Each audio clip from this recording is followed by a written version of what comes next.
Welcome to Sylvia Stingray. Hey guys, welcome back to my channel. It's me, Sylvia, your Yuri Manhwa translator. Hey guys, good afternoon. Let me present you the new chapter of Her Mountain, Her Sea, chapter 74. So here it is. Let's read the story. Back to Yu and everyone. Class seems to be having a sports fest.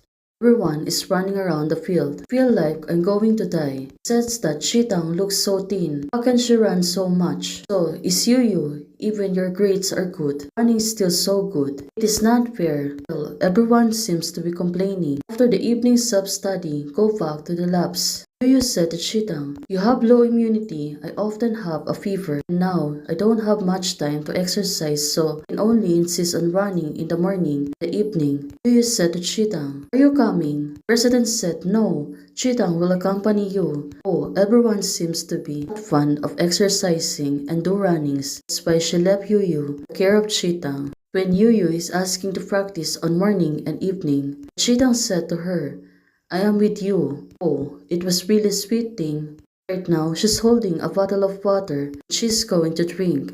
Well, definitely, she really gets tired because of running on the morning. In the evening, what are you two doing? If you don't study hard in your third year of high school, you will have the heart to do this. Oh, the students has been caught by Teacher Ke at this evening. But suddenly Teacher Ke, when she looked back, two students running away quickly. It seems that she sees something, that's why she looks really surprised. Well, who could it be? Is this Chitang and Yu? Well, definitely, maybe. Because Teacher Ke is not acting strange. I see the two of them. Turn out to be the two of you. It's very good to be able to keep exercising in the morning and the evening. Well, it was right, since the two of them is wearing still the PE uniform. Of course, they not being scolded. The student just now would learn from you. If you don't study hard at this age, you should exercise and exercise.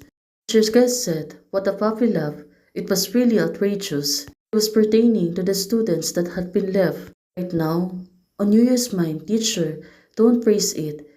The good students next to me, I have betrayed the organization. Oh, right now, a little bit having a conscience.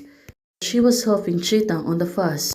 Are you almost done? Go back soon, Teacher Guest said to her. Two of them said she was a good teacher. Well, definitely. Teacher K is really concerned about her, especially their special case. Two of them has also the same case. After a few minutes, Teacher K leaves them alone. Two of them holding each other's hand. Oh, it's been good that the two of them did well. It was good that the two of them they're not caught by Teacher K. You can't run, then walk slowly for a while and wait for your heart to calm down, and then we will go back to the dormitory. Chitang said, I'm a little bit hungry. Oh, it turns out to run extra miles tonight. Let's go, and I will take you out to eat. Well, my wrist seems to have grown a little meat, and my appetite has improved a lot. She said, make persistent efforts, young Chitang's plan. Well, definitely, she's really having a lot of efforts. During the winter vacations of the high school, Xiangmeng's warm invitations to came down to Lemon Hotel for the two last dates last winter. Yu and Chitang are here. Well, finally, you can take vacation and rest. Work hard on third year high school and I see you, Tin. Made a delicious food for you. Come in and eat. Right now, Shen Meng said to her mother, what about me? I'm Tin too. Right now, her mom is really laughing at her. Well, of course, visitor is important. I have simmered stitched chicken all day. Chitang, you can try it. Well, her mother, Siming's mother was really good. And they think that having friends with them are really good for her daughter. Right now, looking at the two of them, it seems that they're having attentions on the room. Chitang, it seems that she is thinking something. She is eating slowly, and Yu was looking at her. Probably she remember about the fast. Well, it's delicious. Thank you, Auntie. Well, right now, Yu feels so relieved. And Chitang finally talked. As long as it's delicious, go to the vat after eating and just relax. Siming's mother are really good. After eating, the two of them, maybe, want to breathe fresh air. You have been looking at me just after the dinner. I'm afraid you'll be uncomfortable. Yu said to Chitang. The two of them are walking while still holding each other's hand. I'm about to get better, don't be so nervous. Now, life is very fulfilling. Every day and everything will slowly improve. And Yu is always staying by her side. She can really recover. Chitang, remember, this is our Mr. Chief Proof of Assets. Doesn't he have several houses and companies? Right now, it seems that the little bit fortunes that been left for her. After all, your father's property is paid for the fine.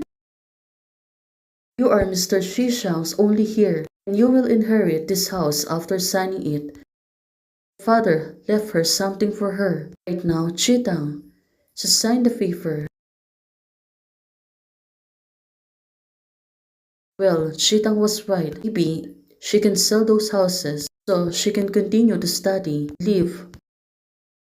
Compared with Yu, I'm still lucky person. She has always lived on her own life, her own efforts. What qualifications do I have to indulge in my own fame? Oh, it turns out Chitang. Because of the things happened to her right now, really knows how to value small things. Now Chitang said to herself, Yu gave me too much courage. Yu is always beside her. Everything of this, Yu is really part of it. She was slowly healing from her heart. Take your time, don't worry, Yu said to her. At least, you can see that Chitang is really changing at this moment. Yu is always so gentle and calm. I will try to lose my temper as little as possible in the future. Well, she was right. So she can able to adapt her new life from now on. Hold her and comfort her. Yu said what? Oh, what a smile. She's smiling like that. And right now, looking at Chitang, what is cute about your eyes? Now she's questioning Yu. Eyes are nearsighted. Yu said to her, but looking at her. In a few moments, finally they came back home. And they helping on cleaning on the hotel. Well, definitely she is right. We need to take a bath. After a long day, taking a bath can really help them calm and time to relax for the two of them. Well, first seeming, turns out she was busy right. On the other hand, she suddenly popped in. She was looking at Yu and Chitang, these two girls still wearing a t-shirt, and it was not really suitable for the hot tub like this. Well, right now, seeming.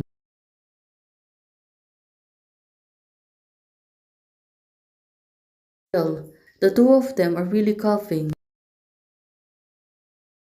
Well, it seems that two of them are getting better. Hey guys, thanks for watching. If you like the video, please don't forget to like, share, and subscribe. Hey guys, membership is already open. For those who want to support, you can support me by joining the membership or you can directly support me via Ko-Fi. Thank you, bye.